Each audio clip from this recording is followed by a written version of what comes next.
దిండు మీద ఎక్కువగా జుట్టు రాలుతుందా? మీరు దువ్వుతున్నప్పుడు రాలుతుందా? మీరు స్నానం చేస్తున్నప్పుడు ఎక్కువగా జుట్టు రాలుతుందా? మనమందరం ఈ ప్రాబ్లంలోనే ఉన్నాము, కానీ ఇది ఇప్పుడు సాధ్యం మరియు ఇది ఎప్పటికీ హెచ్చరికకు సంకేతం.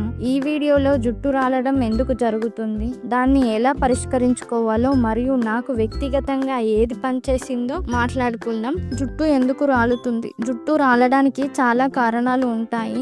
ఎమోషనల్ స్ట్రెస్ వల్ల కూడా ఎక్కువగా రాలిపోతుంది. దీన్ని టెలోజెన్ ఎఫ్లియం అంటారు. నేను కూడా దీన్ని అనుభవించాను.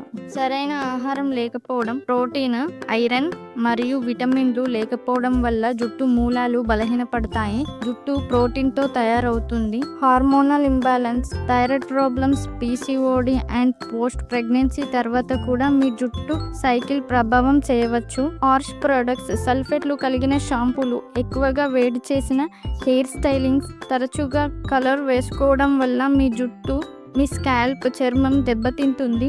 నిజానికి ఏవి పనిచేస్తుంది, మీరు ఏమి చేయగలరో దానిపైనే దృష్టి పెడదాము. నేను ఎక్కువగా యూస్ చేసేవి, అవి నాకు సాధ్యమైనవి, అవి ఎవరికైనా సాధ్యమవుతాయి. ప్రతిరోజు తలకి మసాజ్ చేయడము, ఇది రక్త ప్రసరణని మెరుగుపరుస్తుంది మరియు జుట్టు మూలాలను మేల్కొల్పుతుంది.